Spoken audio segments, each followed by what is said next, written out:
Okay. Hi. Welcome to the Los Angeles Standard Newspaper's town hall meeting on that's in partnership with the California vs. Hate Initiative and California Black Media. The topic today is going to be on how we can use art to combat hate. I'm Jason Lewis. I'm the owner and publisher of the Los Angeles Standard Newspaper. This is the second town hall meeting that we've done over the last month. The first town hall meeting was with Camille Moore, who is the chair of the California Reparations Task Force, and in that meeting we had a discussion on how on the reasons why Black people have been the targets of hate crimes dating back to the 1600s all the way to today. Because the hate crimes against Black people didn't just start in the last 20 years, and we as Black people didn't do anything to cause this hate against us. In that meeting, we examined the hate that caused Black people to that caused the suppression of education, of housing, employment, health services, and stuff like that. Today we want to do art.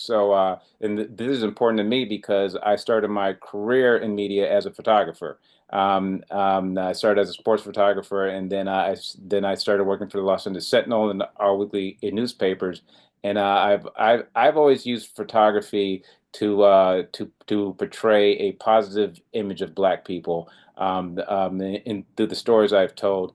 And when I did a story with Karen Mack, who we'll hear from in a few minutes, some things that she said that LA Commons does that how they portray positive images of Black people and they bring people together.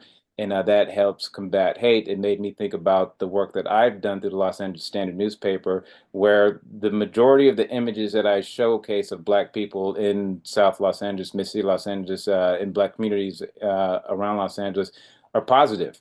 In the newspaper industry and the media industry, there's an old saying, if it bleeds, it leads.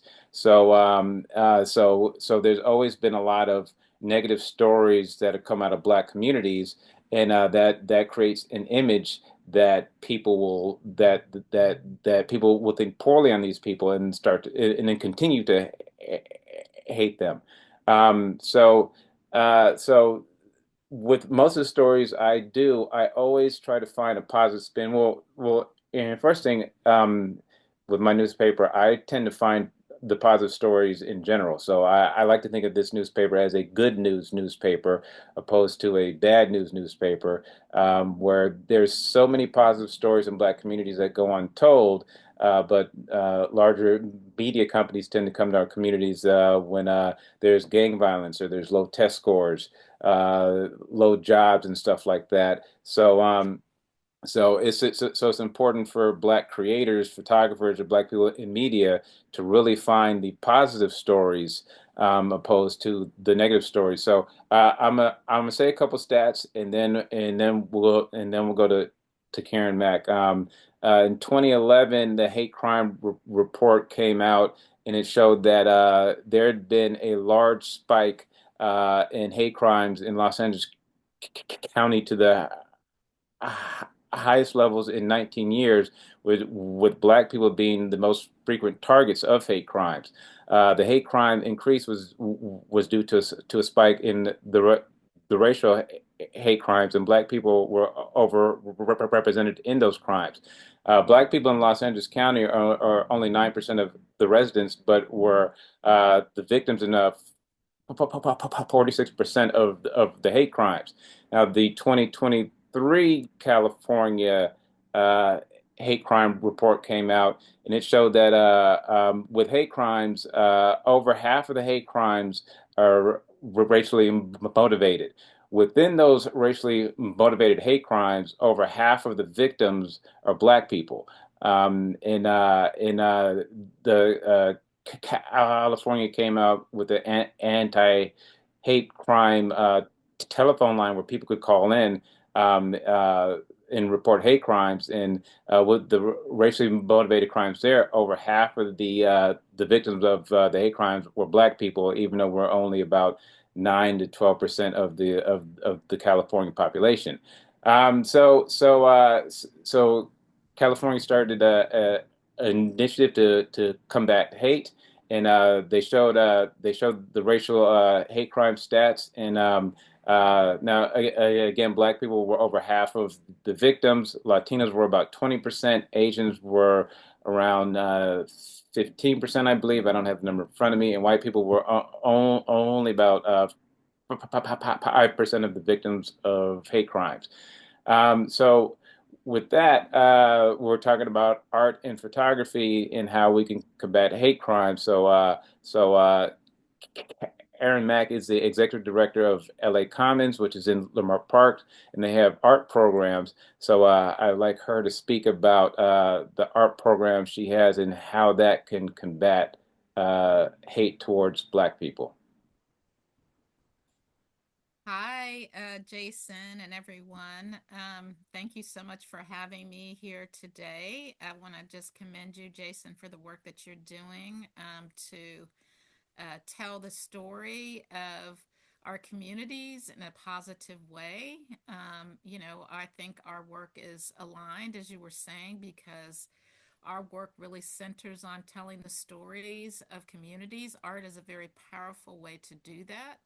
So we have our program called Neighborhood Story Connection, where we actually engage artists to work with communities to gather local stories and then share those stories through art. We do murals, we do festivals, we do tours and other activities that shed a positive narrative on our communities. We work in South LA, but we work throughout Los Angeles. The photo that is behind me was part of our Creating Our Next LA program, which happened during the pandemic, where we engage people in thinking about what kind of Los Angeles they would want after we move through, this challenging situation. And, one of the things that someone said was they saw LA bursting with colors, I that can be metaphoric for the people that live here. And so this is the artwork that got created along with the opening, which included people from many different cultures. Um, our work in terms of hate is very applicable because not only is it telling positive narratives, I think the number one challenge that we have in terms of addressing hate is addressing the stereotypes and the narratives that are so deeply embedded in our society, which promote negative images of not only Black people, but other people of color. And so our challenge is to change that narrative and have everyone uh, seen by everyone in a positive light. The other thing that our work is very powerful in doing is bringing people together. That is an essential part of our work. When when I was creating LA Commons, I consulted the thinker around social capital, Robert Putnam, who really focuses on this idea of what is it that gives people a sense of belonging. And so often, what it turns out is people coming together to interact, to get to know each other. And once they develop trust, then those stereotypes fall away and people see each other for, as people, as the multidimensional beings that we are. And so so much of our work is focused on getting people to participate in activities together so that they move beyond, this one dimensional thinking and, see that everybody's basically the same. And it's one of the things that I love the most about our work, bringing people together across ethnicities, races, generations, all of the difference that has the potential to divide us, particularly in LA, which is so large and can be very impersonal. given our geography, that's so spread out, the fact that people are in their cars all the time, and just extreme diversity, which makes it challenging to get to know the other.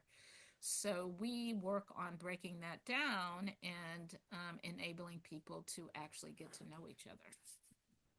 All right, so I have a video that I want to show. It's only a minute long. Of This is the Day of the Ancestors, the Festival of Mass. This is a amazing event that I look forward to attending every year. Let me hit my share screen and we'll play it, and then you could talk about this event. Um, Great. Hang on. Let me go here. All right. Can everyone see my screen? Well, I guess it's a blank video now. Make sure you have the sound set up. Okay. The volume's up. So can everyone see the black screen now? Okay. Yep, I can see it.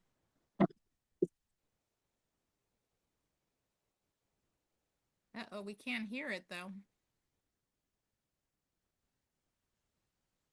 You usually have to check the box to have it play the sound, but you see all these beautiful costumes. Day of the Ancestors, we bring people together over several months to learn dances, to learn drumming, to make costumes, and to engage with each other and see themselves as creators and, you know, having agency over the image of their community. And in this case, Leimert Park is the African American Cultural Hub. So we really are focused on the African diaspora, and you can see people in costumes that represent, I think that those white dresses, they were connecting with the Brazilian culture. And, there's so many wonderful, facets of the African diaspora. And that festival is a way to connect to all of it and our heritage. The getting together over several months before is that interaction piece that I talked about. The idea is that we really want to, again, create a platform for people to come together and experience uh, each other and, just how wonderful we all are and, build the relationships that are the fabric of a community, the fabric of a city. It is those relationships between people that make the difference in terms of transcending these messages of hate. The youth that work with us, and Beth Peterson, our wonderful community art programs director, is a puppet maker. So she creates these incredible costumes and puppets, and she works with young people to create their own versions of these puppets. And, the community just comes together and relishes being together to, connect to the African diaspora, to connect to ancestors that have passed on. And, it's just a beautiful, beautiful celebration that the community comes together to create for itself. And it's the thing I love about it is a parade is fun. And this is a parade that people could participate in. So I love taking my camera down and taking all these cool images of Black people being festive and having fun and very Afrocentric. The parade it'll go on a loop for a couple times, so it's a short parade, but which is cooler because then you could walk with the parade and you could be a part of the festivities, opposed to a lot of the larger parades. You just kind of sit on the side and you watch a parade go by. This year, you could actually participate, and so it's cool that people can actually help to make the mass. So it's not just a one day thing; it's an ongoing process. And like you said, it brings people together and they learn about African heritage and African American culture. And I believe that will help give people an understanding of these cultures and not hate on them nearly as much. Exactly, exactly. I just had the opportunity to watch the piano lesson, the film, um, over the last couple days, and so beautiful. And talking about this, the importance of connection to ancestors. It's a way of, sort of lifting up the power of, you know, our people, but not only to us, but to the broader community. That disconnection is one of the challenges. So, reanimating the connection really does empower our community and again creates a positive uh, way of, you know, sharing about the community, because these stories of ancestors, these stories of the community overall are just so positive and powerful and inspiring. So that's what we want to do to support, people deepening their understanding and lessening their hate. It's that I have a few other images that were created by LA Commons. So can you talk about these? Because these are a part of the LA versus Hate initiative, I believe. Yeah, so we have been working, uh, we involve young people along with artists to create art that uh, narrates the community. And we had the opportunity, as part of our Building Healthy Communities initiative with the California Endowment and several other partners. CD Tech was a key partner on this project as well as other organizations. But we created a report on South LA and the challenges in South LA, and one of the key outcomes from that report was dealing with anti-blackness. And so these images speak to, the importance of coming together to address anti-blackness. There are images that talk about the economic challenges in South LA. There are images that talk about the housing issues and gentrification. But capturing those ideas in these images enables us to share them more broadly. This were posters that we did with, so that group was kind of in Central LA. This was a project that was done in Watts with a group of young people who worked with us at Ted Watkins Park. And these were posters for the LA versus Hate campaign. And obviously, this one is focused on trans rights. There was one focused on immigrant rights. There's one I think that's a little more general, but these posters have proven to be very, very popular. And I'm blanking on the name of the artist, but she's a really great uh, artist who does, very energetic kind of animation uh, oriented work. And she worked with young people to create these images, again, which are very powerful in that regard. All right, cool. So now, now before we move on, are there any questions for Karen Mack or any comments? Cool. So thank you. I appreciate you coming on and speaking with us, and I definitely appreciate the art that you all do. And so I've written a few stories on LA Commons, and I definitely want to continue promoting what you all do. I definitely appreciate you coming on to speak to us for a few minutes. Oh, it's my pleasure, Jason. And similarly, as I said in the beginning, I appreciate what you do. Yeah, I know how hard you're out there working, and hopefully you can generate the support you deserve to continue to be a local media source for our community and beyond to really tell, the stories in an authentic way. And, whatever we can do to partner, we're happy to do. And thank you so much for your support of our work. I will see you later, and Happy New Year to everybody. And let's get together and stop the hate. Really quick, can you tell people how they could get in contact with LA Commons and if there's any upcoming events that they could participate in? Sure. You can, our website is www.lacommons.org. You can find all of our contact information on the website. We're also on Instagram, and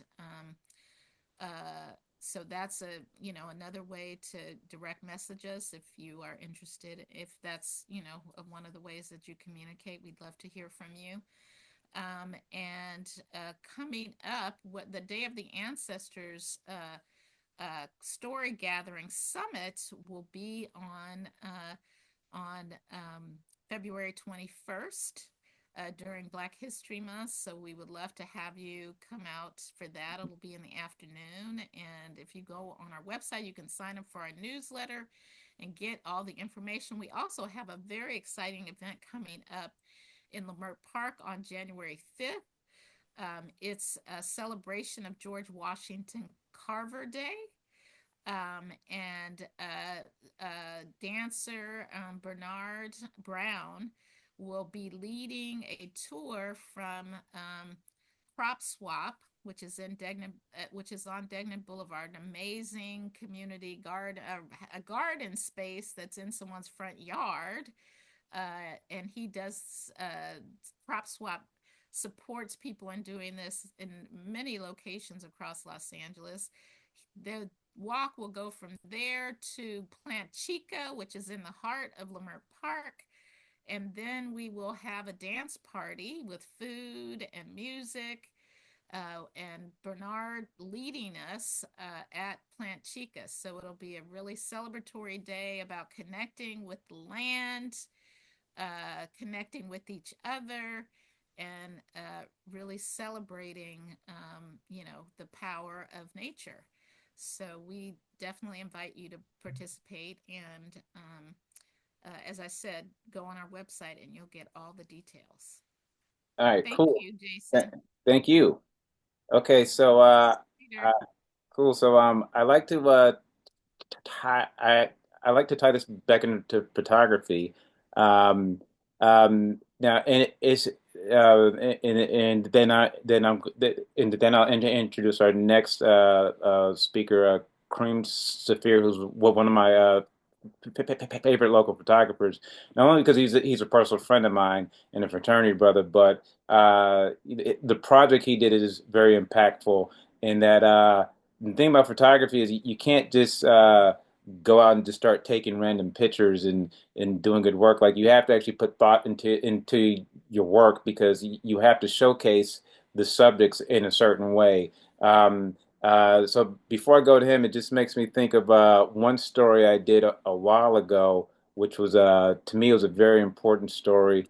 Hang on a second, let me pull this picture up. So it's a simple picture, but the way all right, so the story was that black children that they are behind in the reading scores in the math scores. So I think it was like black kids uh, in the fourth grade, like 80% of them are below the reading level. And the story just went into a few details. It gave some stats, but I was reading the story and like there's no solution there. So when I wanted to write the story on this, I didn't want to just throw out some stats and show that black kids are struggling. It's like how can we solve this problem? So I found a nonprofit that has a reading program, and I went to speak to them about what they do, and they were saying that all of the kids who join their program within a year are at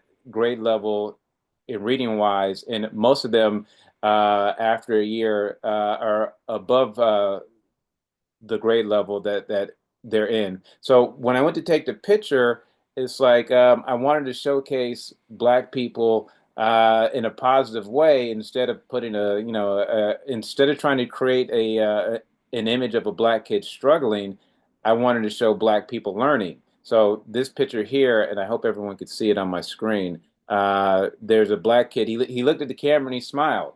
And then you have a black lady. She's teaching them the reading skills, and then you have the black girl. She's looking down at the paper. They're learning, and so I took a story that was negative and I turned it into a positive because I found a solution.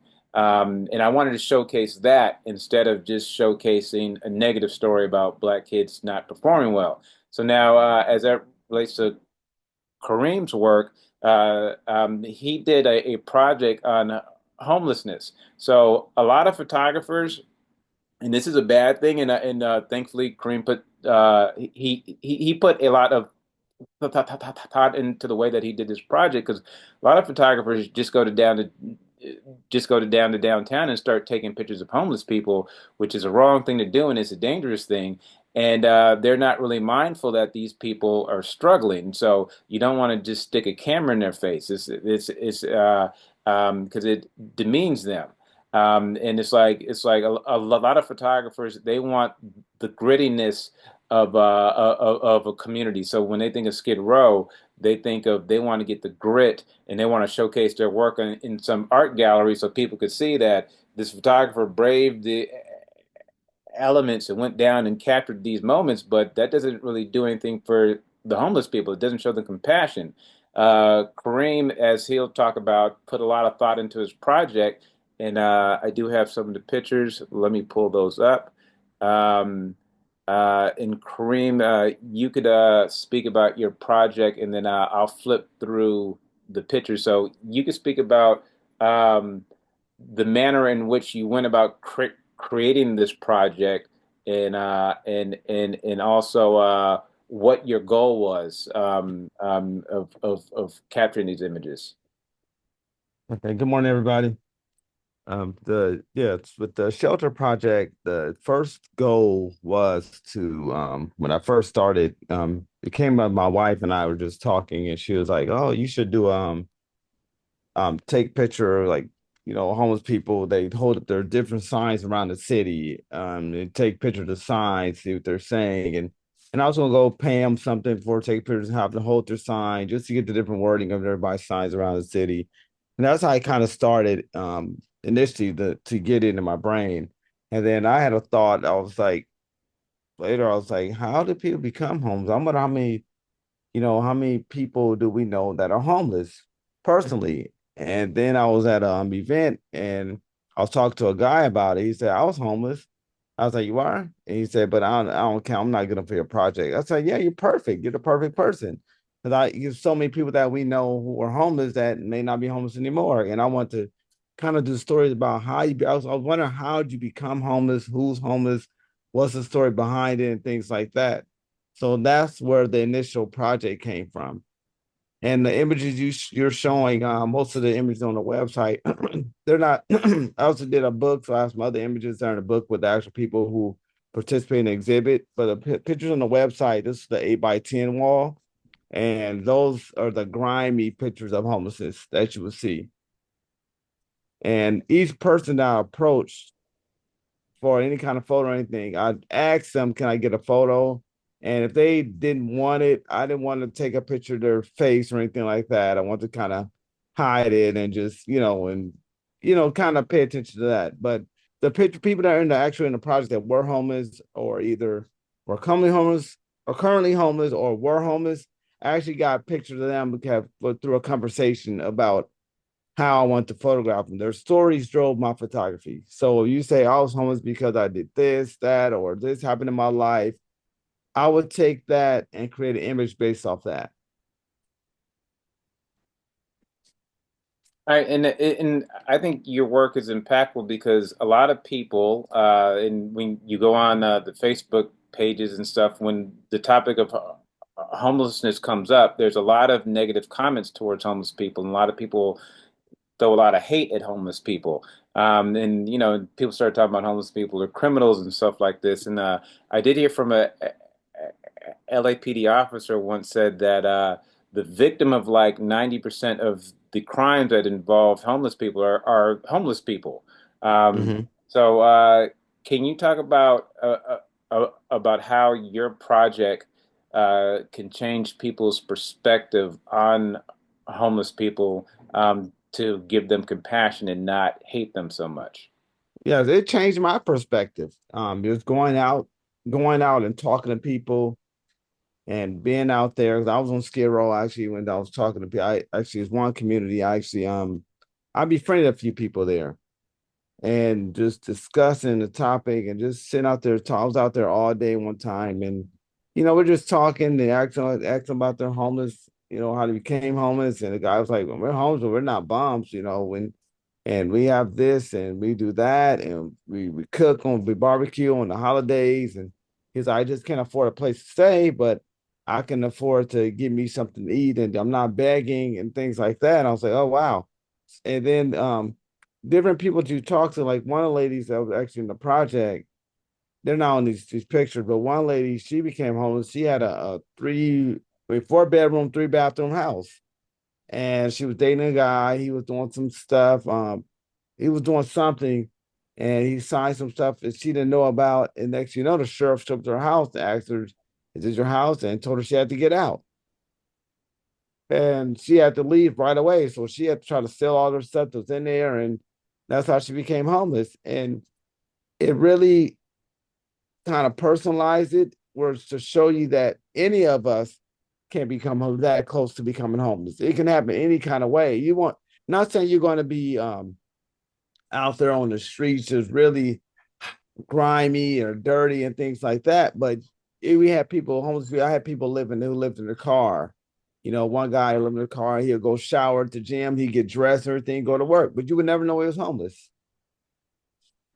Yeah, So and it really, uh huh. yeah, go ahead.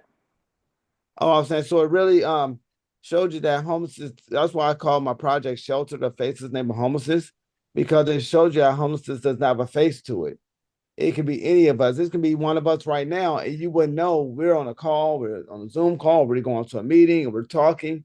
You would never know our situation just by looking at us. And then that's why when I did the project, and I remember KJLH came to the exhibit. And at the time, they wanted to do an exhibit and kind of show, have this as part of their thing and show a lot of people. But that's when COVID hit. So everything got kind of wiped out. So a lot of connections that I had during the time, I still have some connections, but I have to get back because I want to continue this project to get more people and show more faces, names of homelessness. And you get more stories. There's a lot of stories out there. It's a lot of stories. We all have a story. And really showed me how homelessness, it really made me feel, I felt a different kind of way about people who are homeless. I'm trying to picture the exact word I want to say, but I had a different opinion about it. I had a different feeling about it. And I was like, even them, I mean, who's born and, who gives birth to a child who's born and say, "Oh, I want my child one day to be a homeless guy." That's nobody's dream to become homeless. Something had to happen in their lives, something changed their trajectory or where they were going, or, anything. And they became homeless. But a lot of these people, like the people I talked to, they were homeless and then they got out of it. They were homeless, even some were homeless at the time. Like the guy you're showing right now, I took a picture of that inside his tent. He was homeless, but now he's not homeless. Last time I talked to him, he wasn't homeless anymore. Yeah, So and we had, uh-huh. yeah, so I think it's interesting that when you get to know people, like you don't hate them that much. Like it's like if you see a group and you apply some hate to them, but once you get to personally know people, you see that they're just ordinary people like the rest of us, and Yes, show them yes, compassion. And yes, it seemed like you took time to actually get to know these people, instead of just putting a camera in their face. So it seemed like you've on some level you formed a bond with them, and once you form bonds with people, it's harder to hate those type of people. Actually, so like you start liking people because you get to know them. yes. You have that relationship, and you start trying to like, oh, I know more about them. So you don't have that disdain toward them anymore, or think these other things like, oh, they're just like me. Just something happened. They trying to do the same thing I do. It's a different situation. Yeah, They want to have fun. They want to celebrate. They want a good life. And, even like when I was out talking to this guy, and it's like there was a group of them, and I have to talk to different ones because once he developed a relationship with me, he was like, oh, if he want to talk to you, go in and talk to him. He's trying to do a story and, help us out and things like that. So and I went there by myself with my camera. So it was like, once I developed this relationship, the people out there, they saw me as, one of their allies. I wasn't just a guy out there with a camera trying to take pictures and looking at them dirty and trying to take them, that kind of, those grimy shots that people post a lot on, you see a lot on social media. But this was more of I developed a relationship with the people. Every person I interviewed, I wanted to get their stories. So their stories drove my photography. I wasn't trying to take a picture until I got a story. Hmm. Yeah.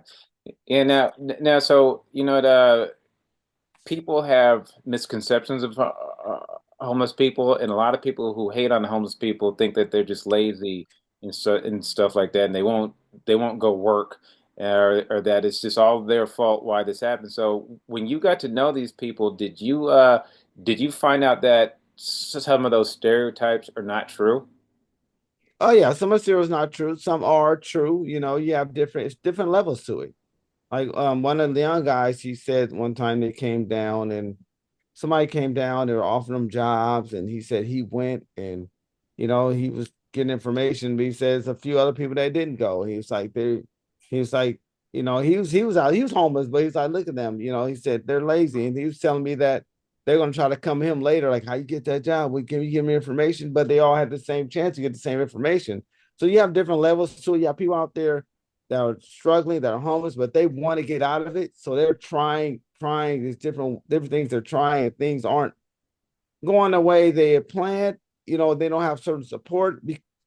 So yeah, it's so deep that, just thinking about it and think about how some people don't have the support. It kind of it's a it makes you a little bit emotional because you got to think about that child who lost both parents, didn't have that family connection. Now they're out there struggling. They grow up a little bit. They're homeless, but they don't have the family like you and I or somebody else have. So they can't, oh, you can just stay with a sibling. You can go stay with a relative. They don't know who to stay with. So they grow up and they can eventually come out of the homelessness, but they go through that rough cycle for a bit of time in their life.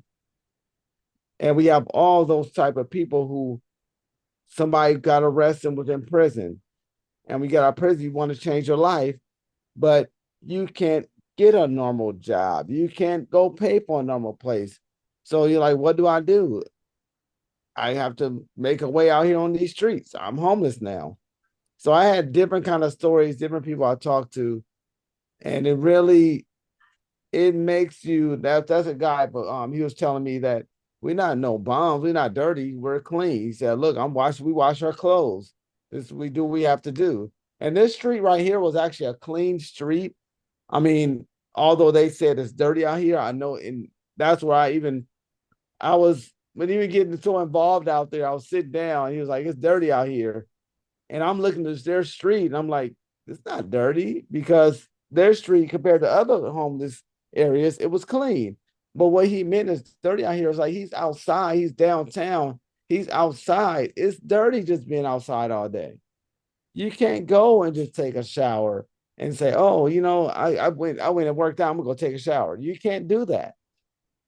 So certain things they have access to. And when you really get involved and you talk to people and you see their story, you see what they're about, you look them in the eyes and really get to know them, you say, oh wow, you get a whole different sense of the type of person they are and see that they're just like you. I had one lady who was at my who not she not wasn't at the exhibit. She was standing outside the building for the exhibit. She actually is in Leimert Park area.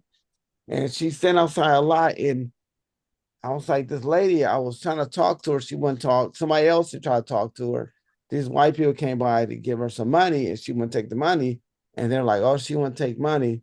So I finally reached out. I mean, I was out there and I was like, she was look cold. She had a long jacket on. She didn't really speak much. And I said, you want a hot chocolate? And she said yes. That was the first time she spoke. I went and got a hot chocolate from Hot and Cool Cafe, gave her hot chocolate, and every day after that, she spoke to me. Oh. So your work is extremely powerful. So can people still purchase the book? Yes, the books can still be purchased. Yes, All right, and shelterexhibit.com, that's yes, the website. All right, cool. And yes, just thinking off the top of my head, it would be good to bring that exhibit back. And I do have some space I'm starting to work on to create the Black Los Angeles photography exhibit. So yes, definitely be great for you to be a part of that and showcase this work again because I know the pandemic threw everything off, but now that yes, yes, yeah. It's now that five. It's like 5 years now. I'm like it's. I have to get back on. I have so many other stories to tell because I have stories that the people I still need to interview to do their photo. Is because it's people like everyday walk of life that you would never know dealt with homelessness. yeah, and it's important, pers- particularly for Black people, because we're overrepresented in the homeless population. I think Yes, and we in Los are. Angeles Yes, County, we're about 9% of Los Angeles County, and I think we're over 30% of the homeless population, probably larger than that. yes, So this is a Black issue. So I appreciate you coming on, and I look forward to showcasing your work some more. Um, before we wrap, there was another photographer. She couldn't hop on the call, but I think it's important to show her work. She's one of my favorite local photographers, Zaye Monae. Now, the the the the thing I'm trying to frame this right. The thing I love about her work. All right, so a lot of photographers come into Black communities, and they look for the grittiness, they look for the gang culture, they look for the struggle and strife, and then they put that stuff in galleries. And again, like I was saying, with photographers who shoot uh, homeless people, they want to brave the elements, and they went to Black communities, and they got what they think is the realness. But I lived in the Crenshaw district nearly my entire life, and I've almost always lived in Black communities. And I've been doing well, and most of the people I know have done well. So I'm not going to say that everything is perfect down here, but it's certainly not as bad as the images that are out in the public. So what I really loved about her series, she started a series mostly in Leimert Park area where she goes to people's homes and she does a photo shoot with them that lasts only 10 minutes. So, and the images she's captured of these people, and most of the people are just normal people and they're smiling, very Afrocentric vibe. But you get people, so like the photo here, she just, it's like a pop-up series. And this is what she captured of this lady. And this lady looks like she's enjoying life. This is a very positive image of Black people and Black culture. So I'll go through a few of her images um, as as I'm talking. But yeah, so well, let me see. She's talking there. So yeah, so this here, positive. This is just an everyday person. Her photography work is great to begin with, but her subject matter and the way she goes about creating these images, and a lot of them are playful, which is good. So when you produce positive images for people, it's like it's hard to look at this picture and hate this person, and there's a very large group of Black people, and I say the majority of Black people who are just like this, who were positive. But when people think of Black communities in Los Angeles, they think of the gangster movies.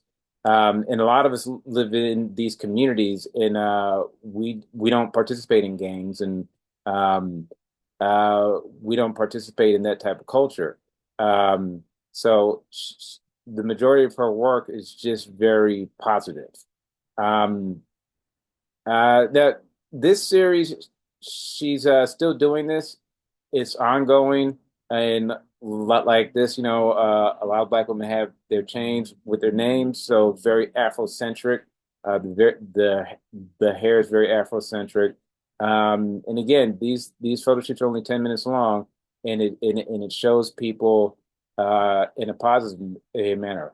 Black couple smiling. I know a lot of, besides what the media tells you, I know a lot of black and married people who have kids. I'm not sure if this couple here is married or not, or but we know a whole lot of black people. Oh, actually, these are siblings, so excuse me, they're not married.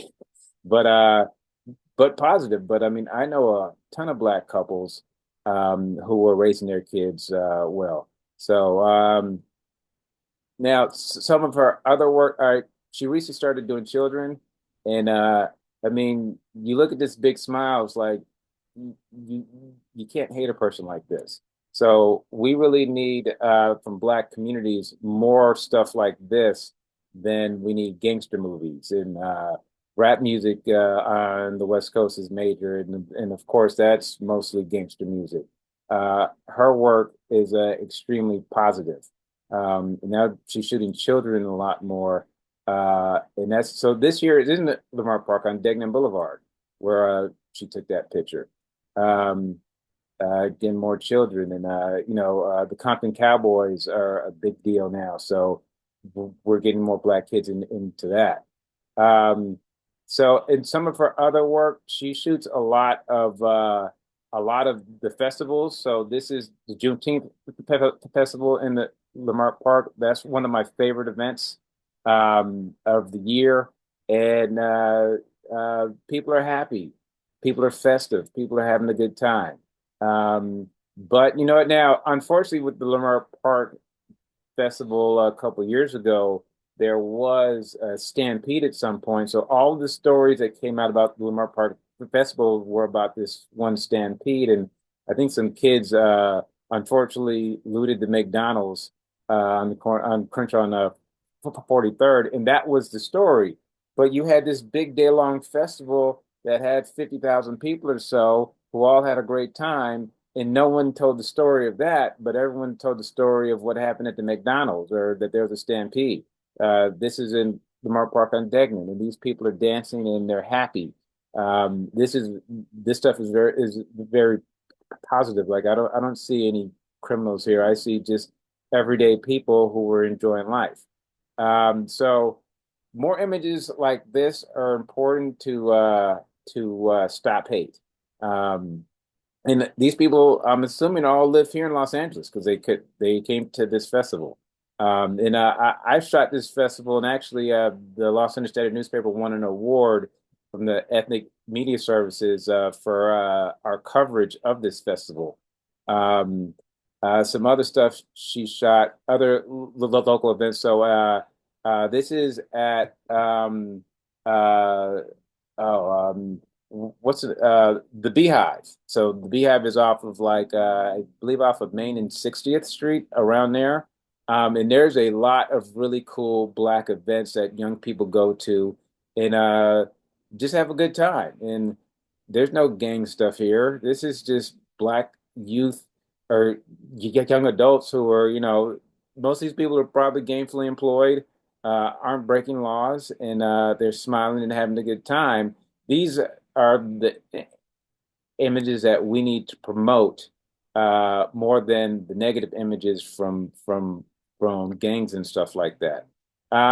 So I look at her work, and it's a lot like in my work with the Los Angeles State newspaper, where you use still photography to showcase positive images and tell positive stories to change the narrative around Black people.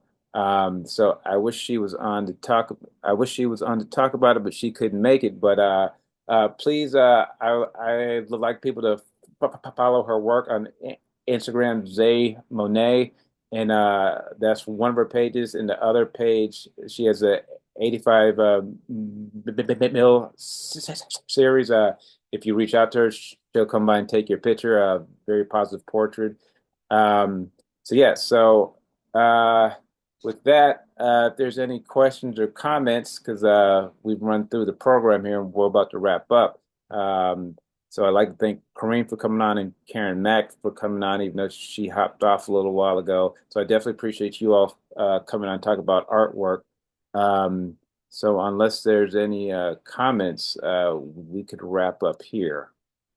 And don't see any comments. So I want to thank everyone for coming on. I definitely appreciate it. And I'll post this video on social media so the masses can see it. Please follow the Los Angeles Standard newspaper and also the California versus Hate Initiative and also California Black in Media because we're producing a lot of positive stories about Black people, and we're also tackling the depressing issues that impact Black communities. So, on that note, I want to thank everyone, and hopefully everyone has a great holidays. I do want to point out the number to report hate crimes 833-8 no hate. Um, and and I will put uh, I'll put I'll keep this open for a few minutes and I'll put the IG links to the different initiatives. So hang on one second as I grab those. Okay. California Black Media, you could follow them on this. Actually, oh, California Black Media doesn't have any followers. I believe they're on Facebook. Follow them on Facebook. They have a lot of stories there, more active there. Um, and I'll put that in the chat. So please follow them. You can follow the Los Angeles Standard newspaper and a lot of the local Black publications like the Sentinel, Our Weekly, LA Focus, KBLA. We're all a part of the California versus Hate Initiative. So please check out all those other Black-owned publications to stay up to date what we're doing with this initiative. Okay. Thank you so much. Thank you, Jason.